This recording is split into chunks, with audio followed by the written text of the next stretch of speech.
En ce moment même, les États-Unis viennent de franchir un territoire qu'aucun président, aucun tribunal, aucun congrès n'a jamais traversé auparavant. Un juge fédéral vient de prendre une décision qui ne s'est jamais produite dans l'histoire américaine. Alors qu'un procès criminel fédéral était encore activement en cours, ce juge a formellement transmis des preuves d'impeachment directement au Congrès des États-Unis. Pas un résumé, pas une opinion, pas une recommandation, les preuves elles-mêmes. Cela ne s'est pas produit pendant Watergate. Cela ne s'est pas produit sous Nixon. Cela ne s'est pas produit sous Clinton. Jamais auparavant. Et ce soir, Washington réagit comme s'il comprenait exactement ce que cela signifie. Des unités de la garde nationale se déploient dans la capitale. Des périmètres de sécurité se mettent en place. Les législateurs reçoivent des briefings à huis clos. Le système politique fonctionne à vitesse d'urgence. Il ne s'agit pas de politique, il ne s'agit pas de drame télévisé. Il s'agit d'un système constitutionnel qui s'active sous une pression extrême.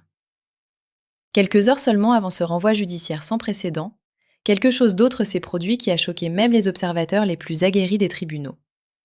Des marshals fédéraux ont physiquement retiré toute l'équipe juridique de Donald Trump d'une salle d'audience fédérale en pleine vue des caméras pour parjure. Laissez cela vous pénétrer.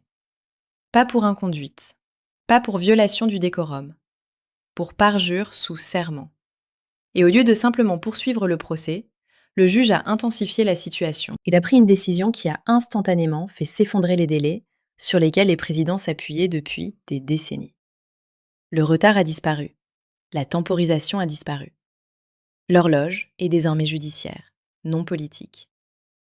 Si vous vous demandez pourquoi tout semble soudainement différent ce soir, c'est pour cette raison.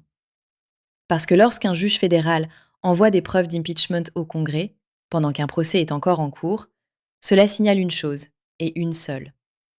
La conduite est si grave que la séparation normale des pouvoirs ne peut plus l'absorber. Et ce n'est que le premier mouvement. Au cours des prochaines 72 heures, le Congrès sera forcé d'agir. Les alliances politiques vont se fracturer. Des preuves vont surgir. La pression va s'intensifier sur des institutions qui font rarement face à des moments aussi brutaux. Restez avec moi, parce que ce que vous êtes sur le point d'entendre explique pourquoi l'impeachment n'est plus une théorie, pourquoi Washington se prépare à l'instabilité et pourquoi les 3 prochains jours pourraient redéfinir de manière permanente la présidence. Et avant d'aller plus loin, assurez-vous d'être abonné. Cette histoire évolue rapidement, elle s'intensifie d'heure en heure et ce qui vient ensuite ne va pas ralentir. Ce qui s'est passé à l'intérieur de cette salle d'audience fédérale n'était pas du désordre, ce n'était pas du chaos, c'était du contrôle. Et cette distinction compte parce que lorsque des marshals fédéraux se dirigent vers l'équipe juridique de Donald Trump, il ne s'agissait pas d'une réaction spontanée. C'était l'étape finale d'un processus qui avait déjà atteint sa limite. Le juge les avait avertis. Le dossier du tribunal le montre à plusieurs reprises. Sous serment, les avocats de Trump ont nié à plusieurs reprises l'existence d'emails spécifiques. Pas une fois, pas 2 fois, 18 fois distinctes. Ils ont dit au tribunal que ces communications n'existaient pas. Ils ont dit au juge qu'il n'y avait aucune trace. Ils ont dit au jury qu'il n'y avait rien à voir. Mais les preuves disaient le contraire. Ce que le tribunal avait déjà en sa possession contredisait directement ces déclarations sous serment. Des emails, des métadonnées, des dossiers financiers. Lorsque le juge a confronté la défense, il n'y a eu aucune clarification, aucune correction, aucune tentative de revenir sur quoi que ce soit. Les mensonges ont continué. À ce moment-là, le procès ne s'est pas simplement mis en pause, il a changé de direction. Le juge a statué que la défense avait franchi la ligne du plaidoyer vers la conduite criminelle. Le parjure n'est pas une erreur tactique, c'est un crime grave, et donc l'ordre a été donné. Les marshals fédéraux se sont approchés de la table de la défense. Ils ont demandé aux avocats de Trump de se lever. Ils ont été escortés hors de la salle d'audience. Pas discrètement, pas en privé, en pleine vue des caméras, en pleine vue du jury, en pleine vue du public. Ce n'était pas symbolique, c'était une application procédurale. Et c'est ici que l'histoire prend son tournant le plus dangereux. Au lieu de simplement nommer un nouveau conseil et de poursuivre le procès, le juge a fait quelque chose qu'aucun juge fédéral n'avait jamais fait auparavant en temps réel. Il s'est arrêté. Il a évalué la situation. Et il a intensifié. Parce que ce à quoi le tribunal faisait maintenant face n'était pas seulement du parjure. C'était une obstruction à la justice directement liée à un président en exercice. Lorsque des avocats mentent sous serment pour protéger un client, le tribunal doit déterminer si cette conduite a été dirigée, si elle a été coordonnée, si elle faisait partie d'un effort plus large pour interférer avec l'autorité judiciaire. Ces questions ne peuvent pas être ignorées. À ce moment précis, la salle d'audience a cessé d'être simplement un lieu pour un procès criminel. Elle est devenue le point de déclenchement d'une confrontation constitutionnelle. Et c'est là que vous devez comprendre quelque chose de crucial. Les juges sont formés pour éviter la politique à tout prix. Ils n'intensifient pas à moins de croire que le système lui-même est compromis. Ce seuil a été franchi dans cette salle. Et si vous pensez que cela se termine avec des avocats expulsés, vous manquez ce qui arrive ensuite. Parce qu'une fois qu'un tribunal détermine que l'obstruction et le parjure peuvent être liés à l'autorité exécutive, le pouvoir judiciaire n'a plus le droit de rester silencieux. Restez avec moi. Le prochain mouvement que le juge a fait a tout changé. Et si vous voulez comprendre comment ce moment dans une salle d'audience a explosé en crise nationale, assurez-vous d'être abonné, parce que ce qui vient ensuite est la raison pour laquelle Washington fonctionne maintenant dans des conditions d'urgence. Ce qui s'est passé ensuite est le moment où tout a éclaté. Après que la salle d'audience a été vidée, après que la défense a été retirée, le juge n'a pas ajourné pour la journée. Il n'a pas appelé un nouveau conseil. Il ne s'est pas simplement contenté de passer à autre chose. Au lieu de cela, il a émis une ordonnance judiciaire formelle. Et le langage à l'intérieur de cette ordonnance était explosif. Le juge a écrit que l'obstruction à la justice et le parjure constituent des crimes et délits graves, justifiant une mise en accusation. Pas de manière hypothétique, pas de manière académique, en lien direct avec la conduite devant le tribunal. Puis est venue la phrase qui a envoyé des ondes de choc à travers Washington. Le juge a déclaré que la transmission au Congrès était désormais complète. Cette phrase n'est pas de la rhétorique, c'est une procédure. Cela signifie que le tribunal a formellement assemblé les preuves, les a certifiées et les a transmises directement à la Chambre des représentants pour des procédures de mise en accusation. Pas un résumé, pas une note de référence. Tout. Les transcriptions complètes de la salle d'audience, documentant 18 mensonges distincts sous serment. Les emails que la défense prétendait inexistants, y compris un email de paiement de 45 millions de dollars lié aux Saoudiens, qui contredisait directement le témoignage sous serment. Les vidéos des caméras corporelles montrant les marshals fédéraux escortant l'équipe juridique de Trump hors de la salle d'audience, horodatées, cataloguées, authentifiées. Et puis sont venus les enregistrements. Des enregistrements qui n'étaient jamais destinés à être entendus publiquement. Un enregistrement dans lequel on entend Donald Trump ordonner à des associés d'ignorer les ordres judiciaires. Un enregistrement séparé, dans lequel on entend Trump menacer des juges. Ce n'étaient pas des fuites, ce n'étaient pas des scoops médiatiques. C'étaient des pièces à conviction. Chaque élément de matériel a été scellé, indexé et remis directement au comité judiciaire de la Chambre. Cela ne s'est jamais produit auparavant. Pendant Watergate, le Congrès a enquêté. Sous Nixon, les tribunaux ont attendu. Sous Clinton, les branches politiques en géraient la responsabilité. Ici, le pouvoir judiciaire est intervenu directement dans la machinerie constitutionnelle et a déclaré « Cette conduite ne peut pas attendre ». Cette décision compte plus que n'importe quelle preuve isolée, parce que les tribunaux ne font pas cela, à moins qu'ils ne croient que le délai lui-même pose un danger pour l'état de droit. Les présidents ont survécu à des scandales pendant des décennies, en gagnant du temps. Plaider, faire appel, retarder. Laisser l'attention publique s'estomper. Cette option a maintenant disparu. En transmettant des preuves de mise en accusation en plein procès, le juge a compressé des délais qui s'étendent normalement sur des années en quelques jours. Le Congrès ne fonctionne plus selon la commodité politique. Il fonctionne selon une horloge judiciaire. Et une fois que cette horloge démarre, elle ne fait pas de pause pour les rassemblements, les sondages ou les menaces. Si vous vous demandez pourquoi les législateurs ont soudainement l'air paniqués, c'est pour cette raison. Si vous vous demandez pourquoi la sécurité se resserre à travers Washington, c'est pour cette raison. Parce que lorsqu'un juge fédéral déclare qu'une conduite justifiant une mise en accusation est documentée et complète, le système est forcé de bouger. Restez avec moi, parce que la prochaine partie explique pourquoi le Congrès était déjà chargé pour ce moment et pourquoi la mise en accusation n'a pas commencé hier. Et avant d'aller où que ce soit, abonnez-vous. Vous assistez à un processus constitutionnel s'activer en temps réel.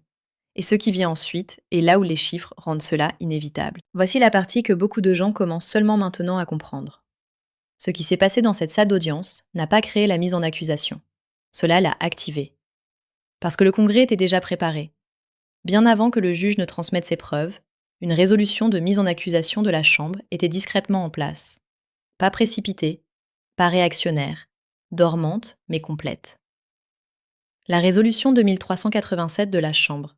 8 articles entièrement rédigés, structurés juridiquement, en attente. Ces articles n'étaient pas symboliques, ils n'étaient pas vagues. Ils étaient spécifiques, sévères et conçus pour un moment exactement comme celui-ci. Corruption liée aux violations de la clause des émoluments. Abus de pouvoir lié à l'utilisation abusive de l'autorité exécutive. Obstruction à la justice. Outrage au Congrès. Violation du serment d'office. Incitation et conduite liées à des discussions sur le déploiement militaire que les législateurs décrivaient en privé comme tyranniques. Pendant des mois, cette résolution est restée sans les votes nécessaires pour avancer. Elle avait du soutien, mais pas suffisamment. Principalement des démocrates, une poignée de républicains, environ 125 co-sponsors. Ce n'était pas suffisant et les dirigeants le savaient. La mise en accusation ne progresse pas sur l'indignation, elle progresse sur l'arithmétique. Tout a changé au moment où le renvoi du juge est arrivé. Parce que le renvoi n'a pas ajouté d'allégations, il a ajouté des preuves. Des preuves certifiées par un tribunal fédéral. Des preuves assemblées sous serment. Des preuves qui ont éliminé le déni plausible. Dès le lendemain matin, les législateurs qui étaient restés sur la clôture ne débattaient plus de politique. Ils évaluaient leur exposition. Pouvaient-ils défendre cela à la télévision? Pouvaient-ils l'expliquer aux électeurs? Pouvaient-ils justifier le silence? Maintenant que les transcriptions, les enregistrements et les vidéos des caméras corporelles existaient, la réponse pour beaucoup était non.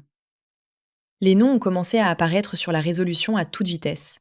Pas discrètement, publiquement. Des républicains qui avaient défendu Trump quelques jours plus tôt ont commencé à ajouter leur signature. Certains ont publié des déclarations, d'autres non. Mais le décompte continuait de grimper. À la mi-journée, le nombre a franchi une ligne qui ne peut pas être refranchie dans l'autre sens. 225 co-sponsors. Ce n'est pas de l'élan, ce sont des mathématiques. Une majorité de la Chambre des représentants. À ce moment-là, la mise en accusation a cessé d'être une menace. Elle est devenue un calcul. Les dirigeants n'avaient pas besoin de rassembler les votes. Ils n'avaient pas besoin de négociations en coulisses. Les votes étaient déjà sur papier. C'est pourquoi le ton à Washington a changé si soudainement. Parce que lorsque les chiffres sont là, le délai devient dangereux. Et c'est là que le processus s'accélère. Parce que les règles de la Chambre contiennent un mécanisme pour les moments où les dirigeants croient que le délai lui-même pose un risque pour le pays. Ce mécanisme vient d'être invoqué. Restez avec moi. La prochaine section explique pourquoi l'horloge se mesure maintenant en heures, pas en semaines, et pourquoi les républicains font défection en temps réel. Et si vous voulez comprendre à quelle vitesse cela évolue, et pourquoi il n'y a peut-être plus de sortie possible, assurez-vous d'être abonné. Vous assistez à un système bouger une fois que les chiffres se verrouillent. C'est le moment où le Parti républicain a commencé à se fracturer en public. Pas en théorie, pas dans des fuites anonymes, en noms, en signatures, en déclarations qui ne peuvent pas être retirées. Jusqu'à maintenant, de nombreux législateurs républicains avaient suivi une stratégie familière. Attendre, dévier, questionner les motifs, éviter de s'engager dans un sens ou dans l'autre. Cette stratégie s'est effondrée au moment où les preuves du juge sont arrivées. Parce qu'il ne s'agissait plus de défendre un président, il s'agissait de défendre l'indéfendable. Les enregistrements ont tout changé. Les transcriptions ont éliminé l'ambiguïté. L'image des avocats de Trump, physiquement escortés hors d'une salle d'audience pour parjure, a détruit la dernière ligne de défense rhétorique. Vous ne pouvez pas présenter cela à la télévision. Vous ne pouvez pas rejeter cela comme partisan. Vous ne pouvez pas l'expliquer comme un malentendu. Les législateurs républicains l'ont compris immédiatement. Et puis sont venues les défections. Pas de figure marginale. Des noms qui avaient défendu Trump publiquement et à plusieurs reprises. Certains ont tenu des conférences de presse. D'autres ont publié de brèves déclarations. Certains ont simplement signé la résolution et n'ont rien dit du tout. Mais le message était clair. Démissionnez ou faites face à la destitution. Inapte au commandement, cela ne peut pas continuer. Lorsque des membres du propre parti d'un président commencent à utiliser ce langage, cela signale quelque chose de plus profond qu'un désaccord. Cela signale la peur. La peur des preuves, la peur de l'association, la peur d'être la dernière personne debout à côté d'une structure qui s'effondre. Les législateurs sont formés pour lire le risque. Ils sont formés pour sentir quand le terrain politique se déplace sous leurs pieds. Et ce qu'ils ont vu, c'est ceci. Chaque preuve supplémentaire rendait la défense plus dangereuse que la défection. Chaque heure de silence augmentait l'exposition personnelle. Chaque tentative de minimiser la situation était instantanément contredite par du matériel certifié par le tribunal. C'est ainsi que la loyauté se brise. Pas tout d'un coup, mais rapidement. Derrière des portes closes, les conversations deviennent brutales. Pouvez-vous défendre cela dans une publicité de campagne? Pouvez-vous justifier cela sous serment? Pouvez-vous expliquer pourquoi vous êtes resté debout pendant que des juges étaient menacés et que des ordres judiciaires étaient ignorés? Pour beaucoup, la réponse était non. Et une fois que les défections commencent, elles ne s'inversent pas. D'autres suivent. Pas parce qu'ils changent soudainement leurs convictions, mais parce que la survie exige l'alignement avec la réalité. C'est pourquoi la liste continue de croître. C'est pourquoi les dirigeants du parti se démènent. Et c'est pourquoi le cercle du président se rétrécit d'heure en heure. Si vous pensez qu'il s'agit d'idéologie, vous manquez le point. Il s'agit d'autopréservation. Restez avec moi, parce qu'alors que les républicains abandonnent le navire à l'intérieur du Congrès, le président lui-même réagit d'une manière qui aggrave exponentiellement son exposition juridique. Et avant d'aller où que ce soit, abonnez-vous. Vous assistez à une implosion politique se dérouler en temps réel. Et la prochaine phase est celle où la retenue disparaît. Alors que le Congrès commence à bouger, le président fait la seule chose qui empire tout. Il ne peut pas s'arrêter de parler. Depuis que le renvoi judiciaire est arrivé, Donald Trump a publié continuellement sur les réseaux sociaux. Pas de réponse mesurée, pas de déclaration stratégique, des diatribes. En majuscules, des attaques personnelles, des accusations de canular, des menaces, des conspirations empilées sur d'autres conspirations. À première vue, cela semble familier. Trump a toujours riposté sous pression. Mais cette fois, c'est différent. Parce que chaque publication est maintenant une preuve. Chaque message est horodaté, archivé, préservé.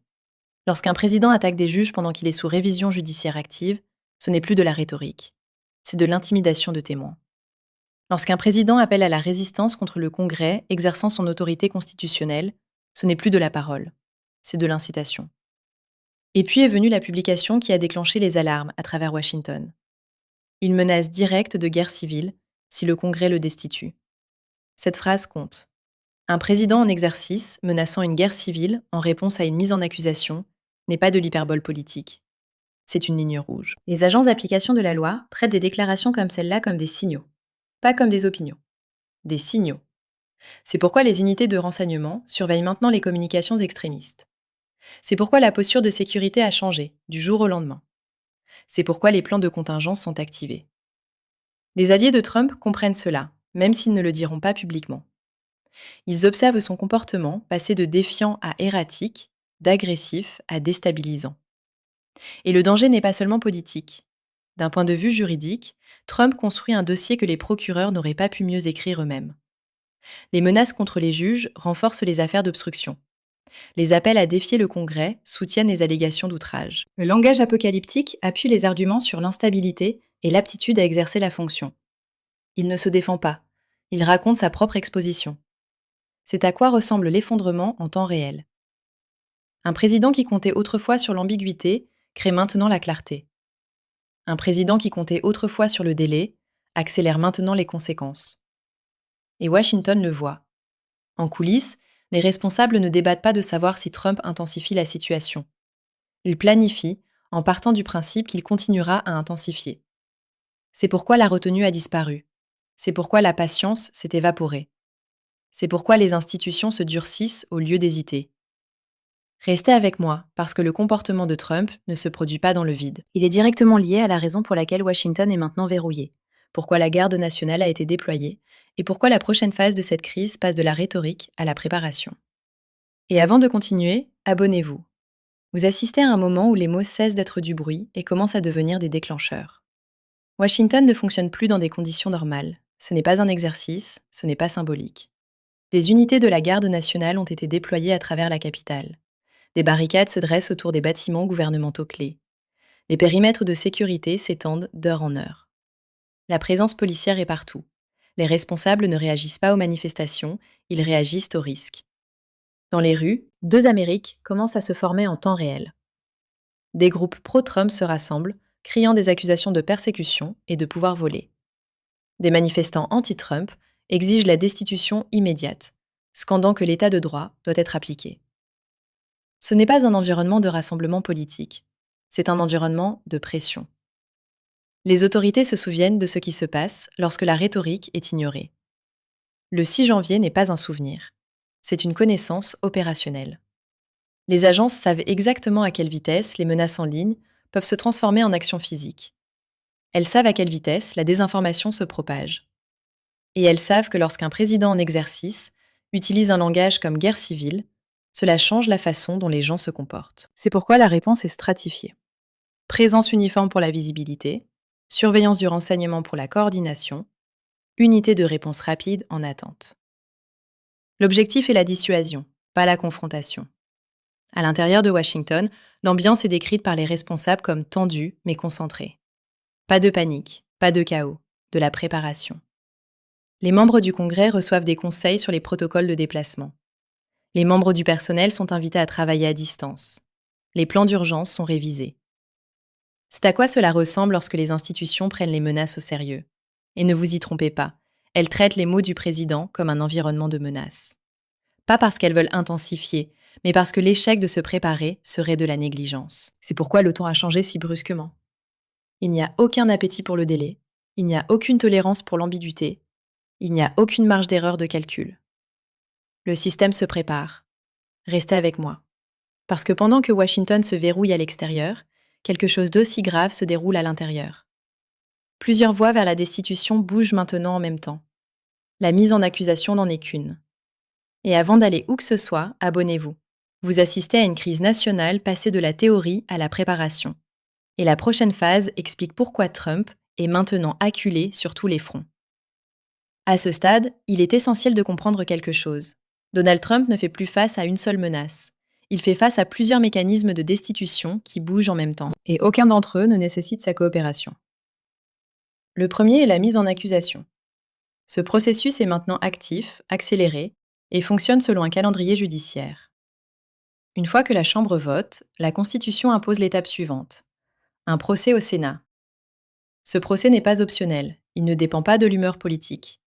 Il se déclenche automatiquement. Le juge en chef préside. Les preuves sont présentées. Des témoins peuvent être appelés. Les dossiers entrent dans le domaine public sous serment. Même si la condamnation est incertaine numériquement, l'exposition est garantie. Mais la mise en accusation n'est qu'une voie.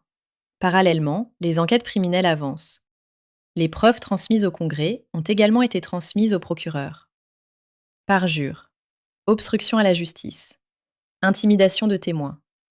Si les procureurs établissent que Trump a ordonné à ses avocats de mentir sous serment, c'est de la subornation de parjure. Un crime. Si les ordres judiciaires ont été ignorés sur sa directive, c'est de l'obstruction. Un autre crime. Ces affaires ne font pas de pause pour la mise en accusation. Les tribunaux n'attendent pas les résultats politiques.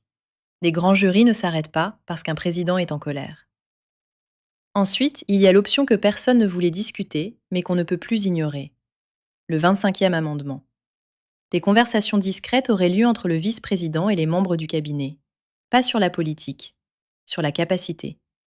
Le 25e amendement permet la destitution sans vote de la Chambre, ni procès au Sénat, si un président est jugé incapable de remplir les fonctions de sa charge. Cela peut se produire rapidement, du jour au lendemain. Trump pourrait le contester, le Congrès déciderait. Avec la mise en accusation déjà en cours et les preuves qui s'accumulent, le résultat ne serait pas incertain. Le simple fait que cette option soit discutée vous indique à quel point ce moment est grave. Ces voies ne sont pas séquentielles, elles sont simultanées. Responsabilité congressionnelle, exposition criminelle, incapacité constitutionnelle. Trump est acculé de toutes les directions. Il n'y a aucun levier unique qu'il peut actionner pour arrêter cela. Aucune tactique de délai qui gèle toutes les voies en même temps. C'est pourquoi le ton autour de Washington s'est durci. C'est pourquoi la patience s'est évaporée. Les responsables comprennent que l'instabilité augmente lorsque les conséquences convergent. Restez avec moi parce que la prochaine phase compresse tout dans une fenêtre temporelle étroite. 72 heures. Un compte à rebours qui ne peut pas être mis en pause. Et avant de continuer, abonnez-vous. Ce qui se passe ensuite est là où l'inévitabilité remplace la spéculation. Tout s'effondre maintenant en un seul chiffre. 72 heures. C'est le temps qui reste avant que la Chambre des représentants ne soit forcée d'agir. Ce n'est pas une directive, c'est une règle.